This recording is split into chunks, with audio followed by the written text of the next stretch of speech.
अपन मन के राजा, मैं तो अपन मन के राजा, काकरो डर नहीं है मोला। सुनो संगवारी, सुनो मोरे साथी, बतावत हो सबला, काकरो डर नहीं है मोला, काकरो डर नहीं है मोला, काकरो डर नहीं है मोला, काकरो डर नहीं है मोला। मैं तो अपन मन के राजा।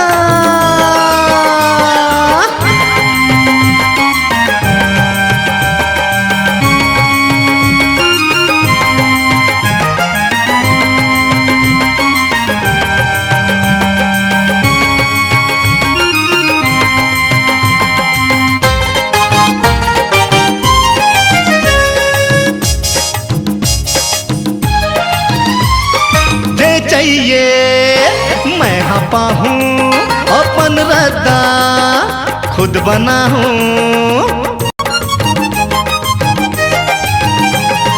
जे चाहिए मैं हपा हूँ, अपन रद्दा खुद बना हूँ। आकाश ला बला हूँ, चंदनी ला गिरा हूँ, हुइया ला चढ़ा हूँ, सागर ला नाहक हूँ, बन जाऊं बम के गोला।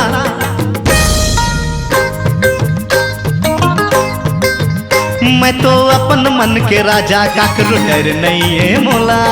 सुनो संगवारी, सुनो मोरे साथी, बतावत हो सबला, काकरो डर नहीं है मोला, काकरो डर नहीं है मोला। मैं तो अपन मन के राजा।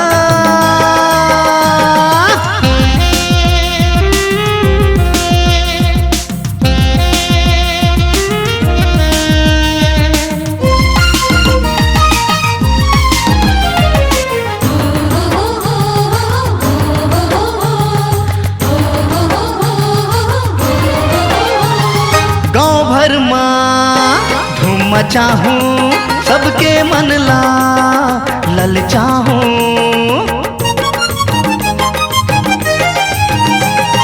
गाँव भर माँ धूम मचा हूँ, सबके मन ला ललचा हूँ। अपन सपना सजा हूँ, सरग पारी बला हूँ, माया के गीत गाऊं, दाई दादला मना हूँ। बांटू पैसा में भर भर झोला,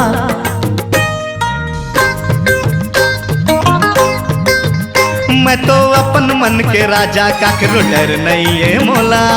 सुनो संगवारी, सुनो मोरे साथी, बतावत हो सबला, काकरो डर नहीं है मोला, काकरो डर नहीं है मोला। मैं तो अपन मन के राजा।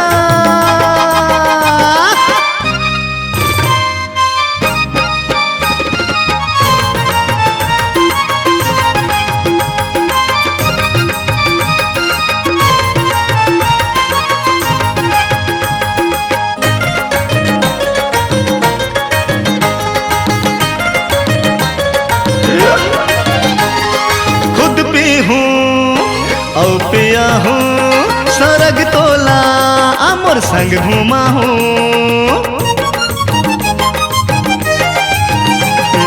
खुद पी हूँ औ पिया हूँ सरग तोला, अमर संग घूमा हूँ।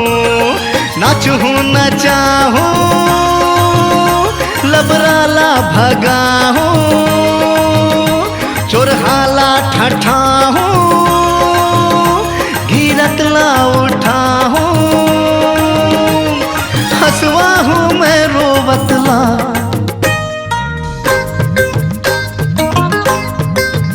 मैं तो अपन मन के राजा, काकरो डर नहीं है मोला। सुनो संगवारी, सुनो मोरे साथी, बतावत हो सबला, काकरो डर नहीं है मोला, काकरो डर नहीं है मोला। मैं तो अपन मन के राजा।